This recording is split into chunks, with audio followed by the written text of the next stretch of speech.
The following ShishMed podcast is a production of drpodcasting.com. On this edition of the ShishMed podcast, we hear a lot about SEO and what you can do to rank better in your search results.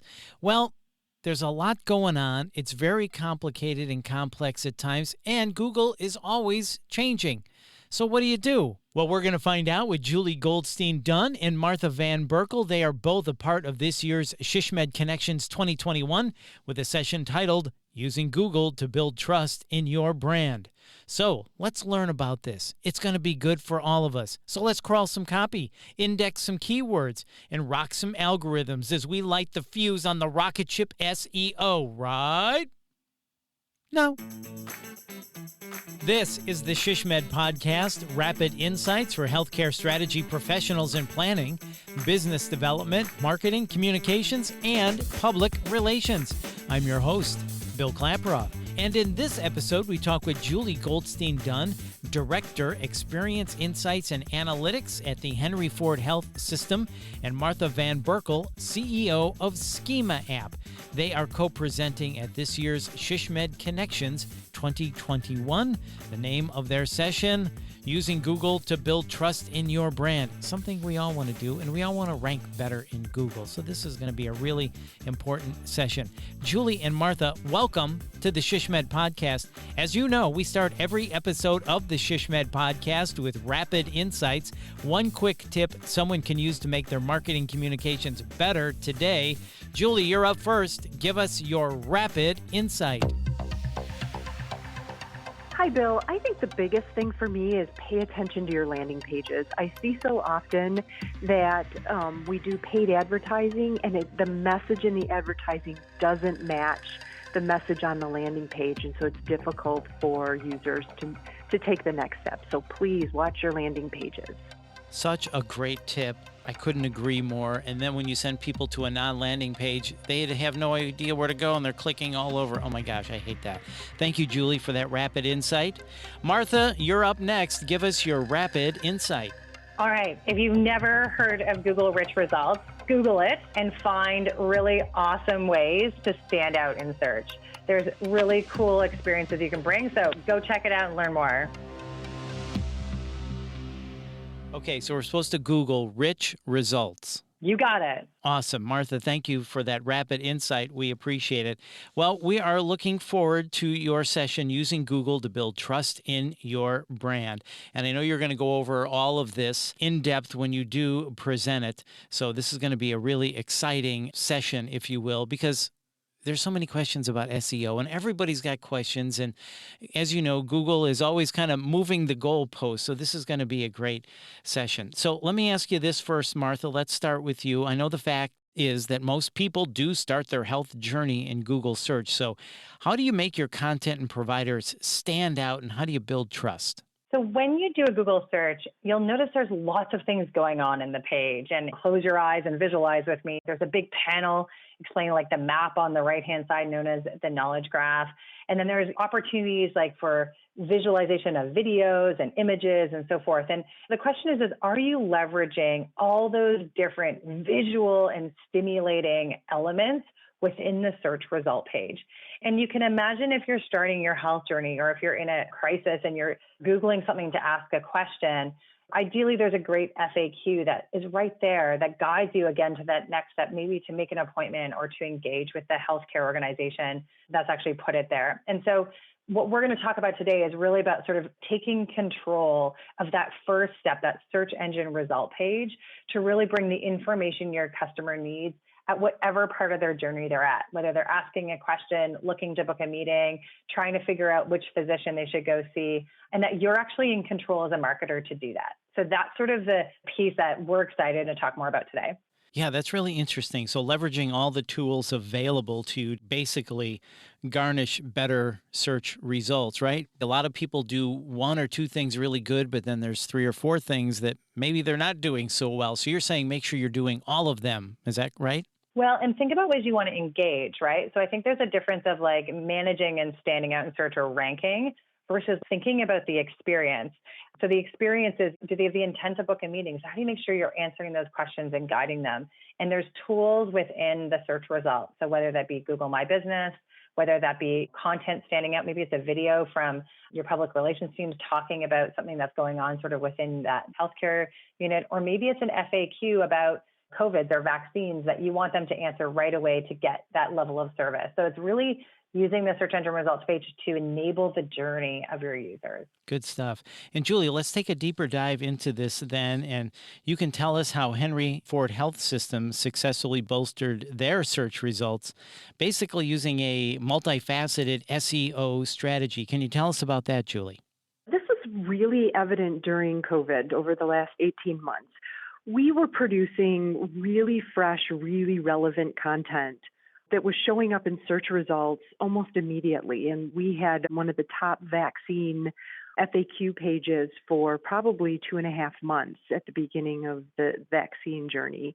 And we did that by utilizing markup and through Google My Business. So making sure that we were managing our Google My Business and had the appropriate COVID notifications on there, as well as marking up those FAQ pages. That was really critical in making sure that Google picked up our content very quickly, and it was all very, very relevant. We were watching our social channels to make sure that that's what the chatter was about. I would say those are the three things that really stood out. And Martha, let me ask you this. Julie just said we utilized markup. Can you explain to us what that is? Obviously, we've heard of schema markup, but I think people might go, yeah, I've heard of it. I really don't know what it is. So can you elaborate and tell us what that means when Julie says we utilized markup? Absolutely. So schema markup and structured data in the SEO world are used interchangeably. And what it is really translating the content on the page into code that Google understands. So it helps do two things. One, when you have it on your page, again, it's code, right? It helps understand, like, this is what you're talking about. This is a page about a physician that has these ratings, that offer these services and works out of these locations. So it's actually like helping Google connect the dots to do that understanding. And then the second thing it does, oh, big surprise, it drives rich results. Those things we're going to Google as part of our quick tip, which means that when she's talking about optimizing the FAQs with schema markup, it means that they've translated that FAQ, those questions and answers, into code that Google understands. And as a result, if someone searches within the search results, it's not just the physician name, it has star ratings, and then it has actually the FAQs on the page visible in the search result. And this is what is so important, again, if you're managing that journey, because if you're looking to get an answer, and especially I think about the vaccines, right? People were looking for answers. They weren't just looking for a landing page, they were looking for answers. And so by actually optimizing it, they were getting those answers directly in the search result. Henry Ford was guiding them to that next point of the journey. Got it. So, Julie, you talked about content. You also talked about Google My Business and using schema markup. So what were the results when you put this strategy together? For the vaccine example, we had a lot of traffic and a lot of really good comments about our COVID-19 vaccine traffic. And that was a success in and of itself. It meant that the general population was very interested in this and that we were very relevant on that. And I think the other area where we've worked a lot is with our provider profiles, making sure that all of our listings are updated for all of our employed providers, and then also making sure that important data on their profile pages, like their specialty, like their subspecialty, their education, shows very prominent in search results, because we found that that's really what people are looking for. They want to understand what your board certification is and some of those other things. And through markup, we've been able to highlight some of that information right in the search results. So again, users don't necessarily even have to go to our page. We hope they go to our page and schedule an appointment, but they can do a lot of their research from the search results. So when it comes to learning markup or understanding more of that, Martha, you told us to Google rich results. Where can someone learn more about markup? So Google has a lot of documentation, but I would say, like, for the marketer, when you Google it, there's a gallery. So there's a sort of visual explanation of what they are. So Google's documentation is a really good place to start. And then if you're looking for sort of how do I kind of go through more advanced learning that or understanding the ROI, at Schema App, we specialize in structured data. That's what we do. And we have a free 5-day course that you can take to learn what is it, what's the value of it. And then on YouTube, frankly, there's a lot of different interviews with myself and other experts that sort of talk about why it's especially important for your business. And I think especially with healthcare, and especially how agile you need to be with regards to getting information out and asking questions and being relevant, there's sort of a lot you can do that isn't just SEO, but then how you also get your content teams to start thinking about how do we answer our questions at the beginning of the journey for our customers and our patients, and then building that into a way that's scalable. And Julie, I love when you think of like your audience, you're of service to Henry Ford Healthcare System, like the organization, the physicians, and sort of the consumers that you're trying to reach. And so I think part of it is also, teams thinking about how do you do this in a repeatable, scalable, agile way. So as the world continues to change and evolve, your content's really ready for that. Your SEO strategy is really ready for that. And you're really, again, building trust every day in Google and positioning that brand to really stand out and delight your consumers. Yeah, I love that phrase, delight your consumers. That's really good. So there's so much to learn about this. I know you're going to go over all of this a lot more in depth in your session. But Julie, let me start with you, and then Martha, same question to you as well. Where do we get started with this? There's so much to cover. How do we begin this journey? For us, we started with Google My Business and really actively managing both our location and our provider listings in Google. We immediately saw very good results, making sure that you utilize all of the fields within that knowledge graph and fill in all your data, link to appointments. You can do a lot of things there, and it's really important. And then make sure you're tracking it. So we track all the links that come from a Google My Business listing and what they're doing on our site. And it's really exciting to show providers who might come to us and say, hey, what have you done for us lately? We can show how we're actively managing those listings and what the results are. And I think the other piece is standardizing certain types of pages. For instance, FAQs. We've standardized all our frequently asked questions pages so they follow the same format, which makes it much, much easier for us to apply markup to those pages and very quickly get those results or get the content recognized by Google and other search engines. Right. And Martha, how about you? Where should we get started? So when you think of that top content you want found, kind of build on what Julie said. So standardizing FAQs with a module. So when you go to do your markup, you can really get the most kind of results, clicks, impressions, and click-through rate to get to appointments or get intent to book up. But the other piece is sort of looking at that broader content and actually planning for what rich result you want to try to get for that content, so that when you're writing anything new or you're looking at whether these be your service pages, your physician pages, landing pages, et cetera, that you're writing the content for both the consumer and for Google. And if you can get your head around that and start with your FAQs, I think is a great starting point. What are the rich results you want to get for your physicians? What are the rich results you want to get for your service line pages? You'll start seeing the results come in because it's just the way you operate. So right for the consumer and right for Google. That sounds like it's a skill. You got it. And Julie, Google My Business isn't something I would have first thought of when I thought about starting an SEO strategy. So this is really enlightening. We're very much looking forward to this session. Before we wrap up, last question to each of you. Anything you want to add, Julie, about SEO and strategy and getting better search results? I think fresh, relevant content, listening to your other channels and understanding what's hot out there right now. What are people thinking about and wanting more information about? And we do that in a variety of ways, but I think that's really important just to make sure that your content is always relevant to your consumers or your patients. Fresh, relevant content. I love that. And Martha, how about you? Any last thoughts to add? I would say SEO is a team sport. For sure. You're going to have to collaborate on this, right? So you need the content team thinking about writing for Google as well as their users.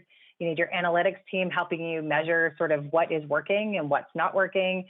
You need your technical team, whether it be on your CMS and so forth, to still be focusing on those core things like speed, mobile access, all those core things. And so it's when those beautiful things come together and that you keep working on it, right? So it's not that you just like, oh, we're done, I'm good, I don't have to work with anybody anymore. I can just like go back into my own, office and sit there. It's not true. It's changing constantly, and you need to keep working together to make those baby steps to drive results. SEO is a team sport. I love that. Martha and Bill, I can't emphasize enough. You're never done. Algorithms are changing. The rules are changing all the time. And so I get asked all the time, do you need money for next year's budget for SEO? You always need money for SEO because it's constantly changing and constantly evolving, and we can't ever forget that. Absolutely. And I breathe in the world of schema markup, right? And 52% of the updates from Google this past year were on structured data, right? So it's not just like evolving the core pieces, but new areas are evolving that your team needs to learn and apply. It's something that also isn't just like keep doing the things you're doing today, but learn about what's new. There's tons of changes coming from Google that you got to stay on your game. And then again, work cross-functionally because it's not just the technical piece. It's usually has to do with content, and then you want to measure it. Right. That brings up a good point as far as Google always changing, which it always does. Say you're on a small team. Say you're at a small hospital. You don't have a big staff, right? How do you keep up with trends and knowing when Google makes these changes so you're not doing your SEO strategy that was good 8 months ago? Well, today it's changed. Is there a good channel we should all follow or watch to really understand when Google makes these updates? I think for me, I really look to my partners. Even if you're a small shop, we don't have a ton of people focused on SEO here, but we do look to our partners, and that's our website implementation partner. That's our team at Schema App. We look at a lot of different partners to help guide us in that because everybody comes from a different perspective. And so sometimes the hardest part is you get a message from one partner and a message from another partner. And our job is to figure out how do we bridge that because you can't be all things to all people. And so I think it's having really good partners to help in this and then reading a lot. There's a lot of things from different companies' blogs that help sort of more lay people understand how SEO works. And I think that's really important too, is to stay up on that type of stuff. I catch a lot of stuff across Twitter. Like if you're following other SEO leaders, it's part of my job. If it's like do that summary and articulate that to both our customers and the market, especially when it comes to structured data. But like the two things that come to mind is Google Developer have a blog where they like make up pretty general updates on there. And then they're also Google Webmasters on Twitter. Like I would say like from a what's going on with Google officially, those are two really great ones. And then there's a couple good Search Engine Journal, Search Engine Land, a couple sort of aggregators around that talk about lots of different things going on search. And so if you're just trying to start somewhere, those would be the two places I'd look. Great tips and suggestions. And I want to thank you both, Julie and Martha. Thank you so much for your time today. We really appreciate it. Thank you again. Thank you, Bill. Thanks for having us. And that's Julie Goldstein Dunn and Martha Van Berkel. And get registered now for this year's SHSMD Connections 21 at shsmed.org/education/annual conference. And if you found this podcast helpful, and again, how could you not? Please share it on all of your social channels and please hit the subscribe or follow button to get every episode. This has been a production of Dr. Podcasting. I'm Bill Klaproth. See ya.